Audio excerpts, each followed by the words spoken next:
So moving on to punch defenses. All right, gentlemen, please demonstrate the first technique.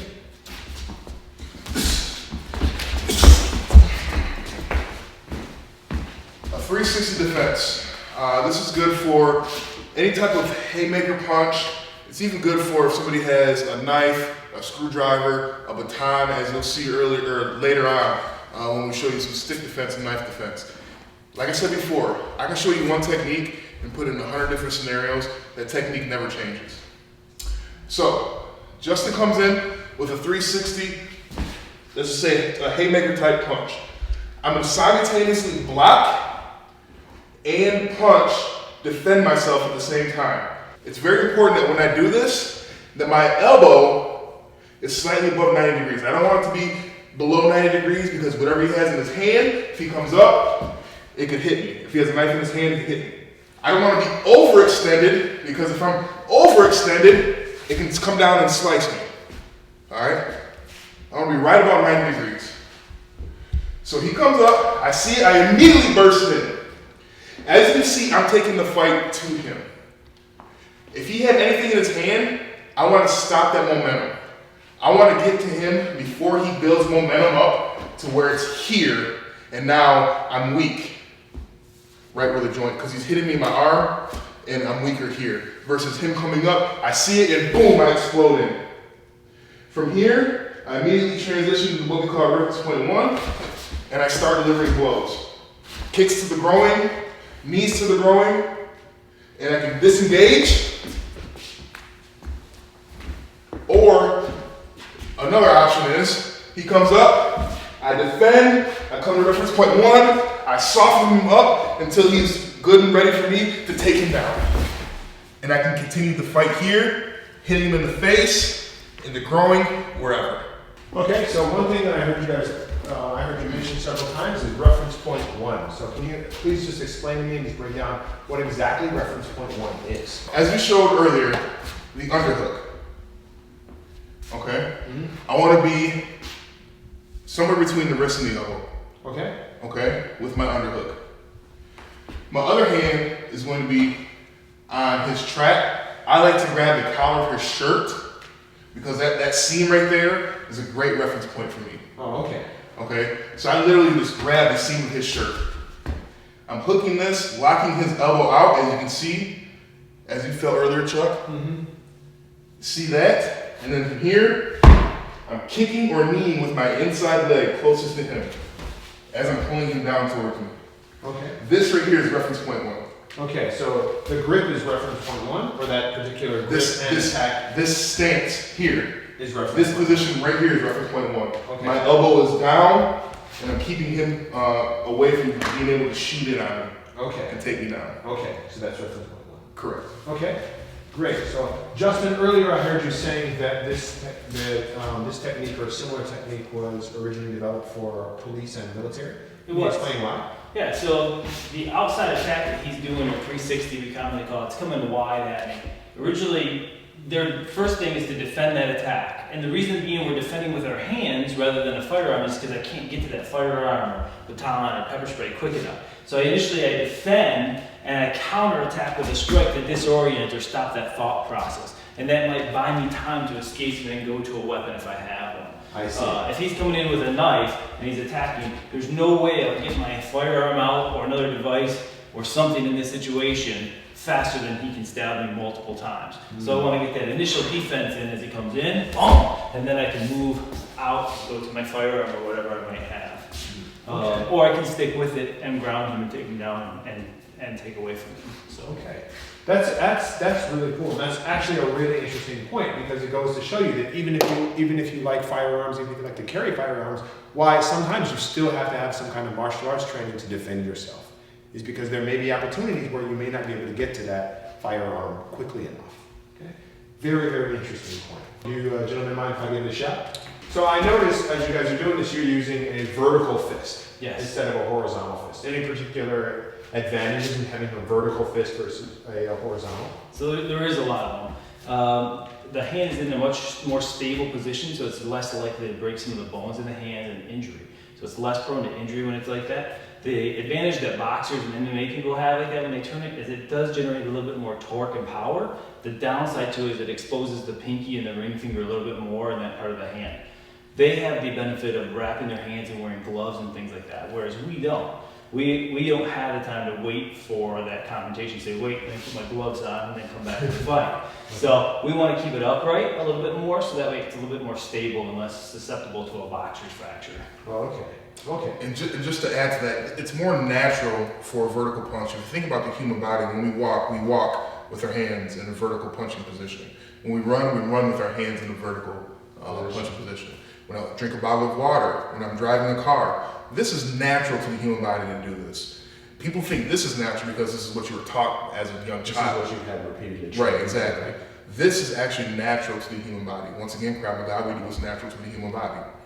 And just like Justin was saying, you're gonna have less chance of damaging yourself. So there's a lot of different reasons why we do the vertical punch. Okay, great. So let me go ahead and give it a try. Okay.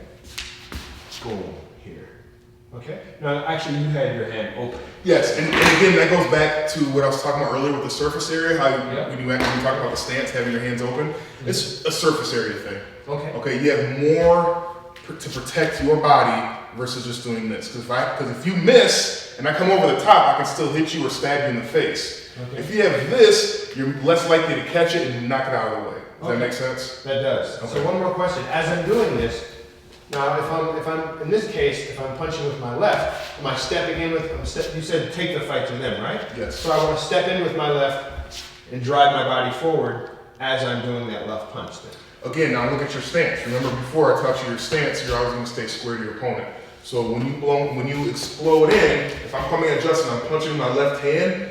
Watch my feet. My feet are going to stay square. My hips are going to stay square, and I just explode right into him. Okay. Does that make sense? Okay. So even as you're stepping in, you're still maintaining that square. That square stance, yes. Okay. So if I can try that from here, as he comes in, boom, boom. So I'm still keeping Everything is square, correct. Okay. All right. And then from there, it was just you punch, you hit, then again you disengage, and then you pull your weapon if you have one, or if nothing else, you just disengage, and then you return to a fighting stance. Or if you don't feel comfortable in that fight, you can disengage and run. And you run. Call 911, do what you need to do, go to your car, run into a gas station, a store, somewhere that's well lit where there's a lot of people. We don't condone fighting. We don't tell our students to fight. Fighting is always a last resort. Okay. So if you don't feel comfortable in that situation, then don't engage in it, get out. Okay. You win 100% of the fights that you're not in. Absolutely. Absolutely. I think that's the same for all martial arts, Yes, right? yes. Always avoid. Right. Fighting's the last thing. If I could ask one more question. Earlier, when I saw Cedric demonstrating a technique off of that punch, he also actually took Justin down. Yes. So I'm wondering, is this a technique that can be done by beginners or by the kind of people that are watching this tutorial? Or do you think that would be a little bit too complex for beginner people to handle? What are your thoughts? Our goal is 100% of the time to survive, to escape, to avoid that confrontation. So ideally, for most people, your reaction should be to defend yourself and then escape, if possible. There's a lot of takedowns in the system for police, military personnel, things like that. Or even people that have the ability to do that. Maybe they spend a little bit more time training. So it is just a step advance. It's not difficult, but it's a little bit more advanced because you're staying in the fight longer than you may necessarily need to, if that's not your goal at the end, to arrest and control that person. Okay. So.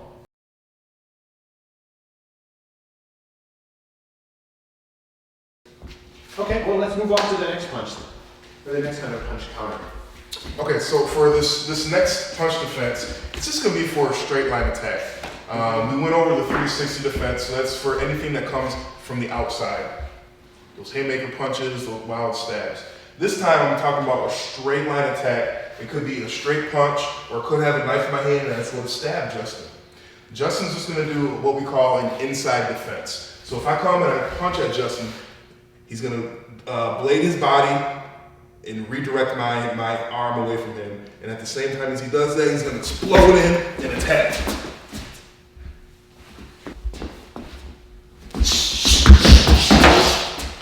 So Cedric comes in and he's punching in a straight line to me. My initial defense is to take my hand forward across his forearm, meeting him at the wrist.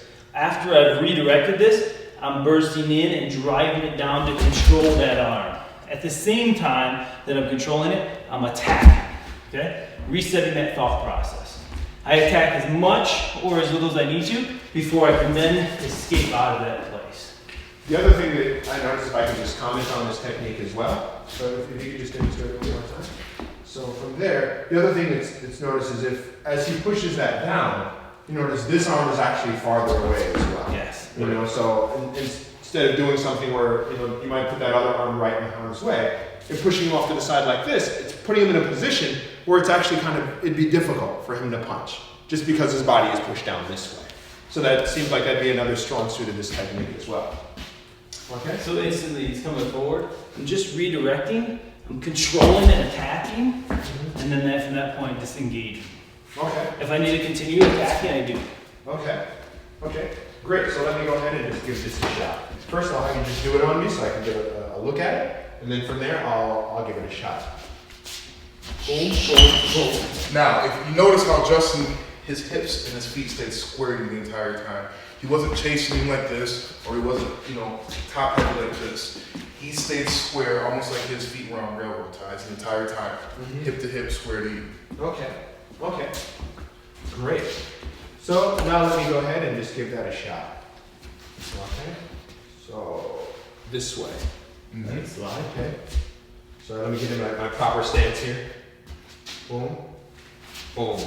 Then down. Boom. Boom. Now stop, freeze. Now see how you're to the side? Yep. You need to be squared up to him. Okay. Now it's gonna be easier to punch him, because before, when you were like this, trying to punch him from back here, what if you can't reach him? Yep. But now if you're square to him, that's all day long. Yep, absolutely. And the thing is with your hips square like this, you would think that it kind of takes away from the amount of hip force you can use, but actually it doesn't.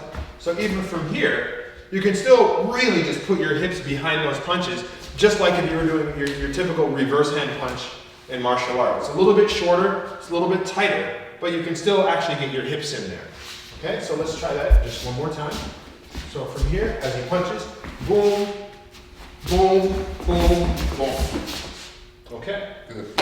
So just one more thing about it. So we talked about how there's multiple defenses or multiple attacks, and we have one defense for it. So with the 360, you generally have, whether it's an open hand, a closed hand, or a knife, or a rock, you have that one defense. The same thing happens with this. So essentially, you're punching me, and I have this one defense for this. I can use that same defense, so now you go to push me.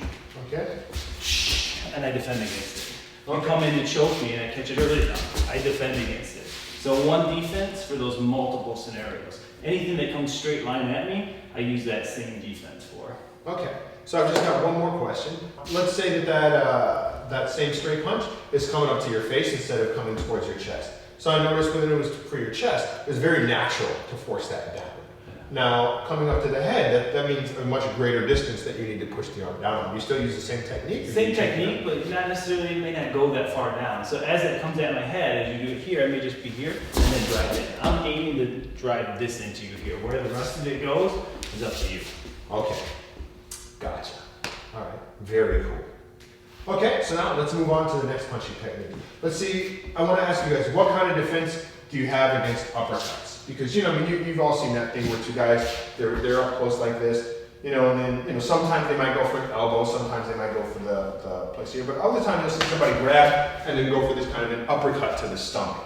Okay, I think that's a very realistic or very possible scenario for kind of guys that end up getting engaged with each other in some kind of street self-defense or things. When they're really close in like that. They just grab and just boom, go for an uppercut. Okay, so go ahead. I'd like to see what kind of defenses you have against that kind of uppercut scenario. Absolutely. So generally, it's one of those two things, the inside defense or the 360. It's probably going to depend on the distance of you and how much time I have to react. Okay. So if you're getting close like that, I'm generally just going to use that inside defense against that uppercut and drive in and punch. Okay. If it's a little bit farther away, I may just use 360 defense and punch. Okay. So keeping with it, still same principles, we want to keep one defense for multiple different attacks. Okay. So then just to reiterate that, just to kind of recap it, 360 is when the arm is going out like this. Yes. Okay? And it's always one arm out, the other arm counter. One arm out, the other arm counter. One arm out, the other arm counter. Okay? So inside is when it's just blading like this, meaning you're turning the body sideways, and then you're using that forearm to just drive the other hand somewhere. Yes. Okay? So it's always going to be one of those two. Yes. Okay? So if it's a punch, a straight punch to the chest, I'm just blading like that. If it's maybe a punch to the face, it's the same thing. And then down, boom, boom, boom. If it's any kind of an outside or circular motion, then it's going to be that 360. Even if it's an uppercut, boom. I guess in that case, that was a really small uppercut, so you could probably blade that. But if it's